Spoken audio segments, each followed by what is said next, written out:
Assalamualaikum and hi to everyone. So welcome to today's main topic, basic operators.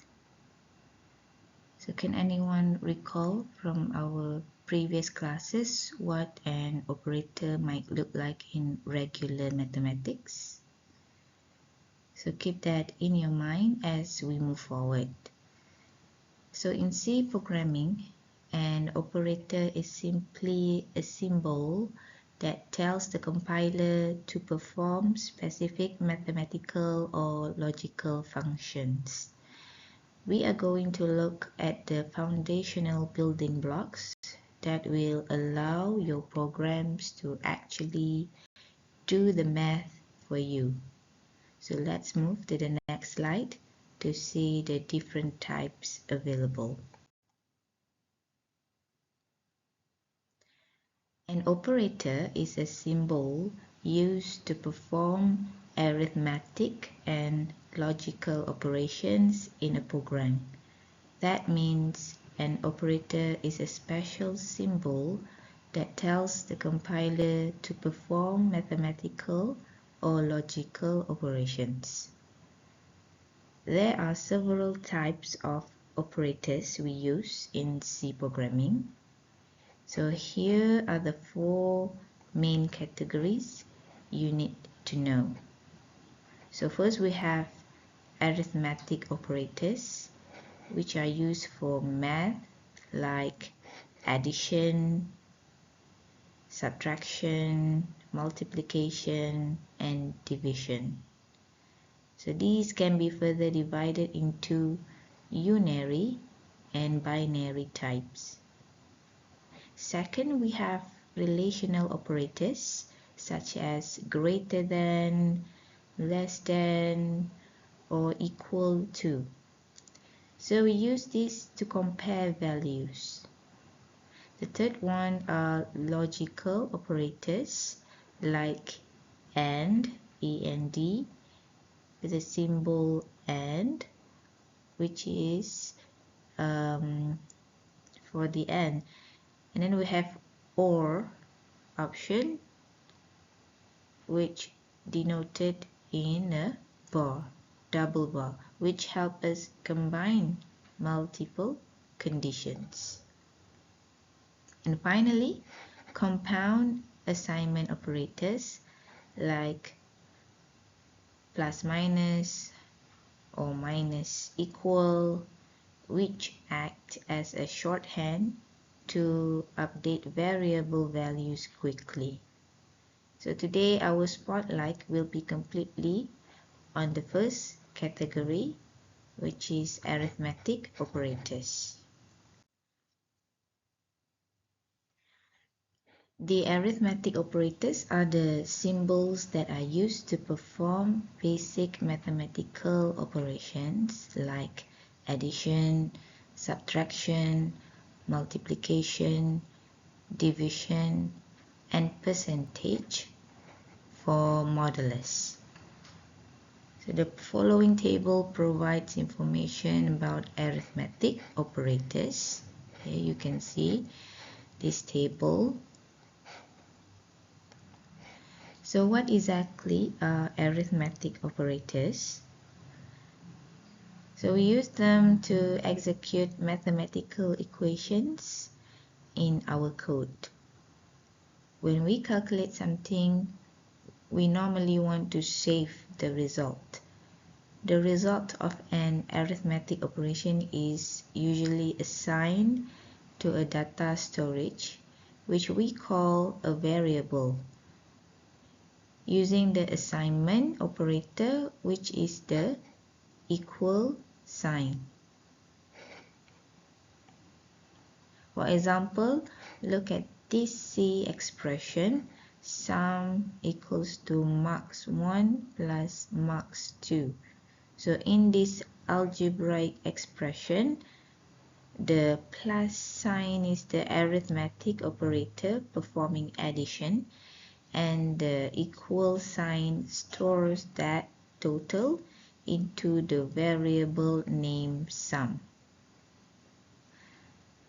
So the basic arithmetic operators will you will use positive for addition, minus sign for subtraction, the asterisk for multiplication,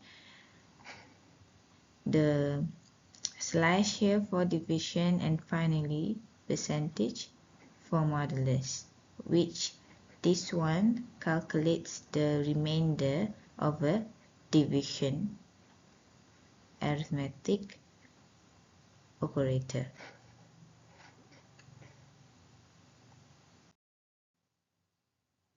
In computer programming, an operand is a term used to describe any object that is capable of being manipulated.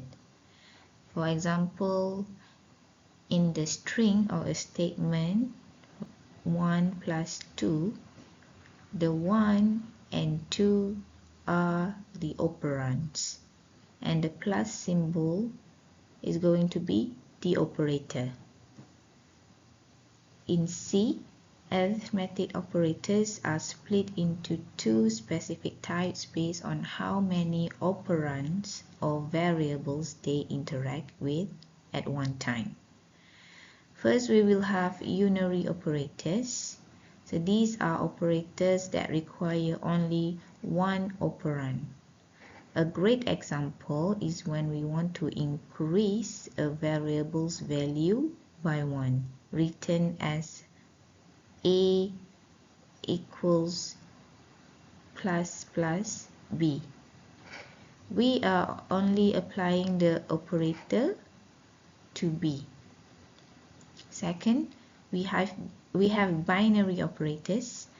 So this requires two operands to work. Whenever you do basic math, like adding two numbers, you are using binary operators. For example, C equals to A plus B. The plus sign needs a number on its left and a number on its right to function. Let's look a little closer at unary operators, specifically the increment operators, because they can be a bit tricky. We can place the plus signs before here, like here, or after our variable, like this one. So if we put the plus signs after the variable, like a plus plus here, this is called postfix increment. It returns the current value of a first and then increments the value a by 1. So look at this example. So if integer a equals to 9, the value of a by 1. So if you got integer like this one, a equals to 9, and we print a plus plus, which is postfix increment, the computer prints the number 9 first and then changes a to 10 in the background. So if we put the plus signs before the variable, like plus plus a, this is called prefix increment. So before we call pre, and after variable post. Alright, so this prefix increment, it increments the value of a before returning the value. So like this, if integer a equals to 9 and we print plus plus a, prefix increment, the computer will immediately changes a to 10 and prints out 10. So think about this. If you need a value updated before an equation uses it, which one should you choose? So if it's before, then you are going to choose prefix increment.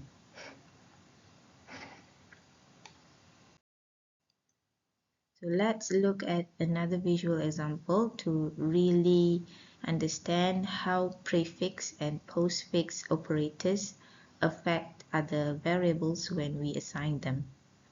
So imagine we start by declaring two integer variables. One, a is set to 2 and b here has no assigned value yet.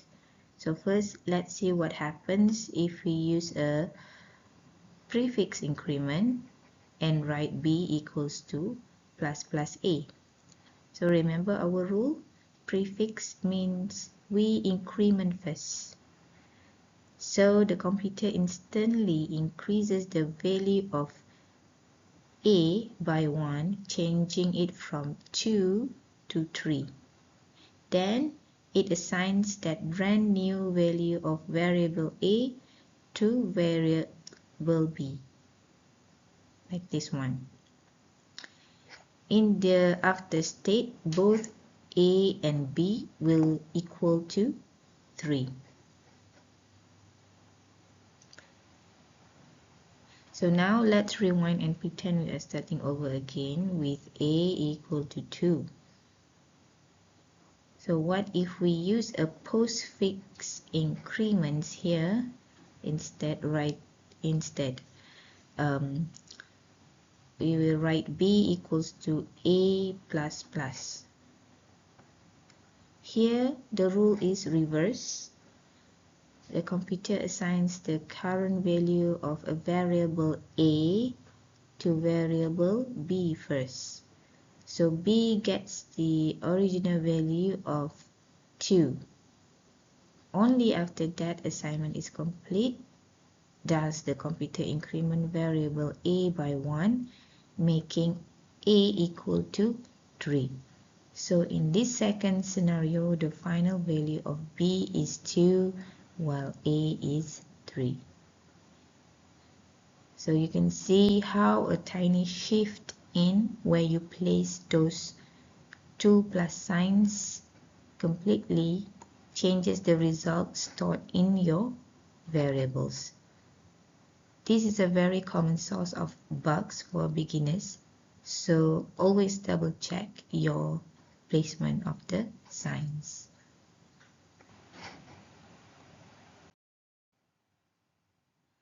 To make this crystal clear, let's look at how the compiler reads these statements step by step. Let's start with integer I and j equals to 10. So if we write I equals j plus plus, this is equivalent to 2 steps. First, I equals j, so I becomes 10, and then j equals j plus 1. So j will become 10 plus 1 becomes 11. But if we write I equals plus plus j, the steps will be reversed. First, j equals to j plus 1 will make j equals to 11, and then I equals to j, making I 11 as well. The exact same logic applies to the decrement operators using minus signs here, minus minus. So I equals to j minus minus means I will get the current value of 10,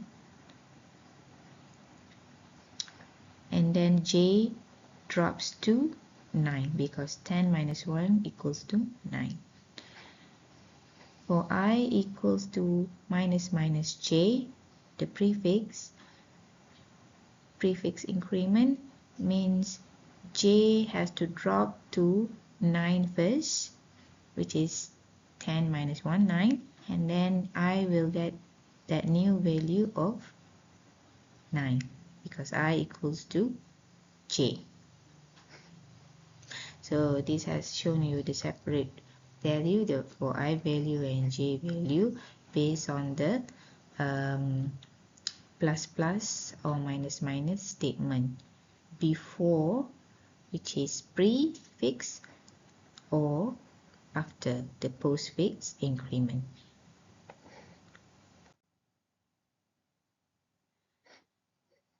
Okay. Precedence. Precedence is the condition of being considered more important than someone or something else. It is priority in importance, order, or rank. Now let's switch gears back to standard math. Just like in your algebra classes, C programs follow an order of operations known as operator precedence. Some arithmetic operators act before others. For instance, multiplication is always evaluated before addition. If you want to change that order, then you must use parentheses. Let's look at a classic mistake or example. If you want to find the average of three variables a, b, and c, you might be tempted to write a plus b plus c divided by 3. But you cannot use this. The computer will divide c by 3 first and then add a plus b to it. Instead, what you can use is to put parentheses to group the addition together, like this one written. So the parentheses of a plus b plus c slash forward means divide by 3. Here is the exact hierarchy your C program follows when reading mathematical expressions. You can see from the table at the very top of the list, evaluated first are parentheses. If you have, let's say, nested parentheses, the innermost pair is evaluated first. So the rule is that. So if there are several pairs of parentheses on the same level, the computer will read them from left to right.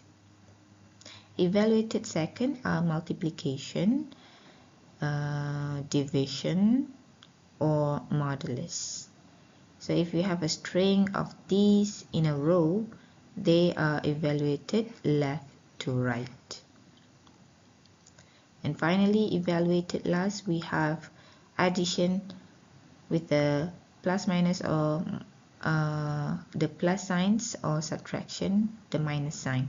Again, if there are several addition or subtraction in the equation, the program just reads them from left to right.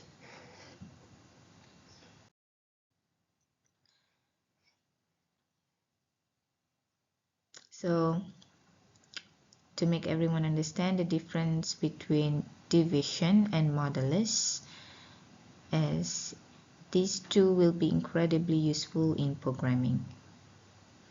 So let's say we have two variables here, x equals to 20 and y equals to 3.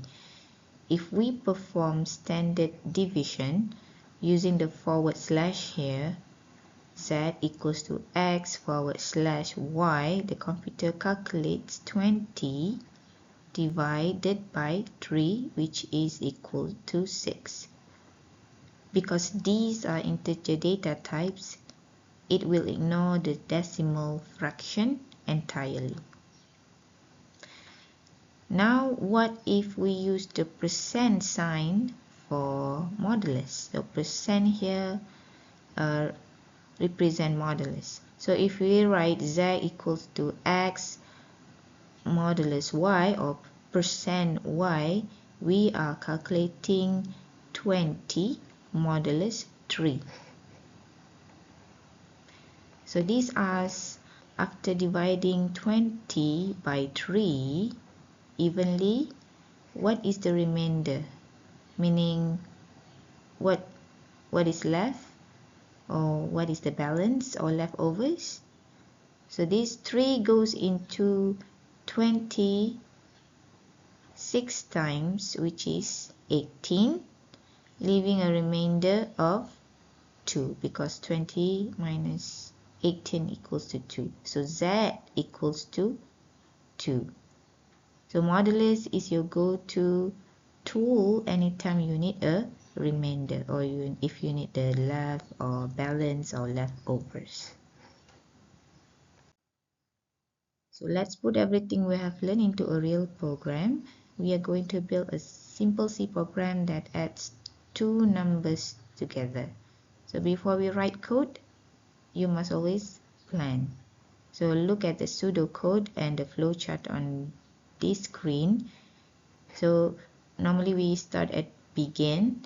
Next we input A and B. So these are the two numbers we want to add. Then our process step is to calculate A plus B. After that, we must print the result of our sum to the screen so the user can see it. Print sum.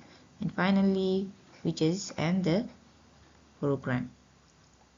So let's translate this design into actual C code on the next slide. So here is our actual C code. So let's walk through it line by line.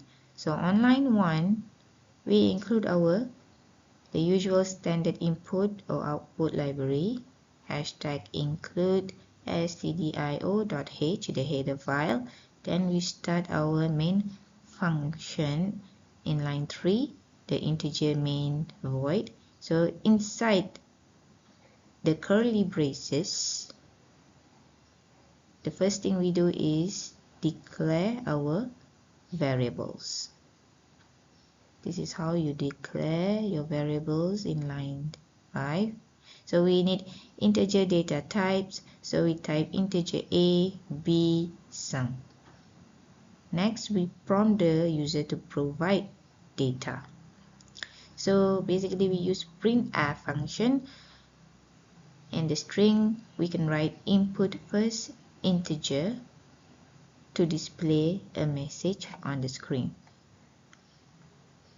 To actually read what the user types, we use scanf function, which stores the type integer into variable A. We do the exact same thing to get the second integer, but this time we will store whatever the user key in or input. We store it in B, okay, for the second integer. Now for the math, on line 13, we perform our addition operation, sum equals to A plus B. And finally, we display the output using printf function, sum is the total. And finally, we end the program with return 0. When you compile and run the code we just walk through, here is what the console output will look like for the user. So basically the screen will display input first integer. So let's say the user types in 39. Then the screen will ask input second integer. The user types in 27. The program will instantly calculate the math and prints sum is 66. And just like that, you have built a fully functional calculator for addition.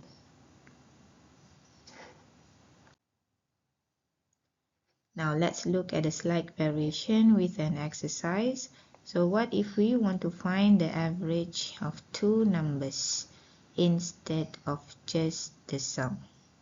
Now you need to find the average of two numbers. So look closely at line 5 here.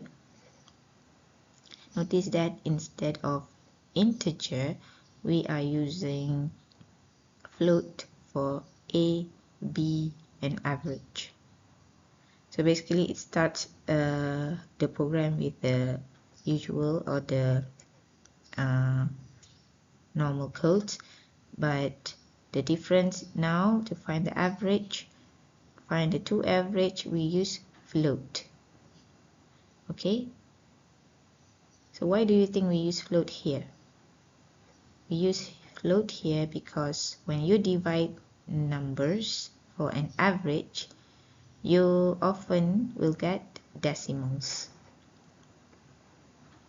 We get the input for A first and B just like before, but notice the scanf uses %f instead of %d. In the earlier from the earlier example, we use %d, but now for float we use %f because we are reading floating point numbers. Then on line 13, look at our precedence rules in action. Average equals A plus B slash forward slash by 2. So we must use those parentheses here, the bracket parentheses, to ensure the addition happens before the division. And finally, we print the average out using %f.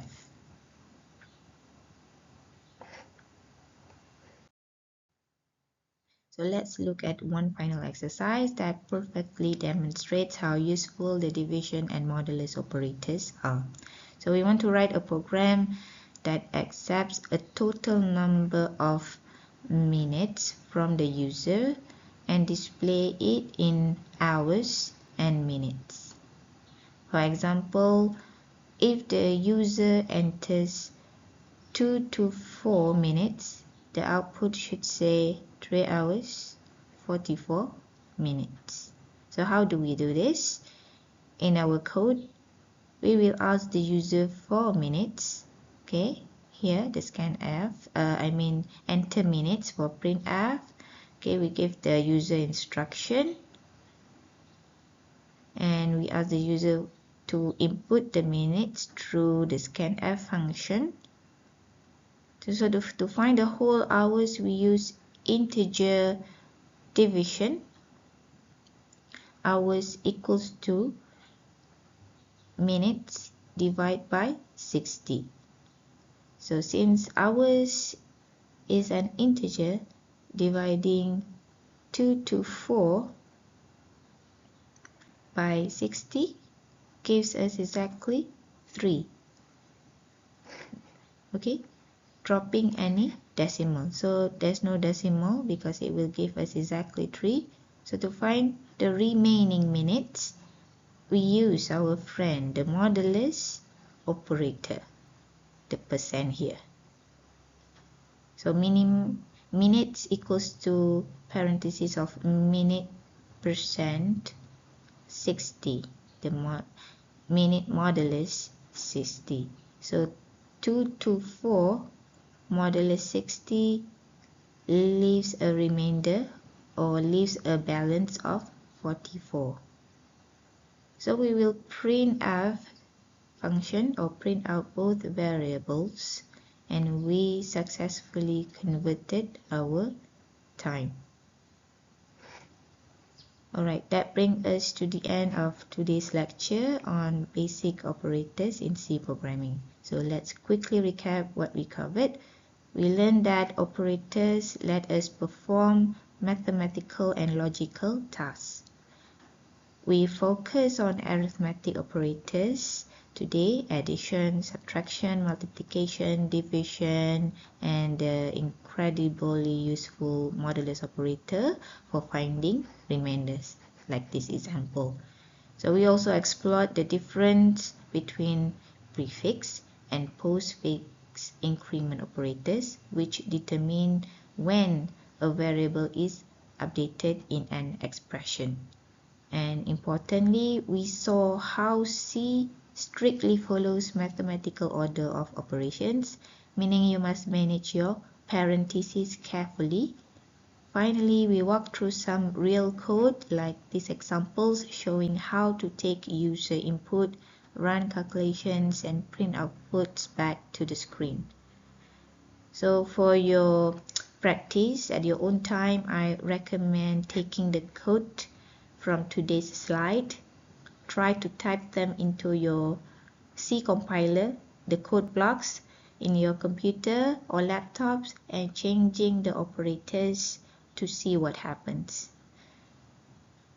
So in our next session, we will expand on this by looking at logical operators, so we can start making decisions in our code using if or if statements.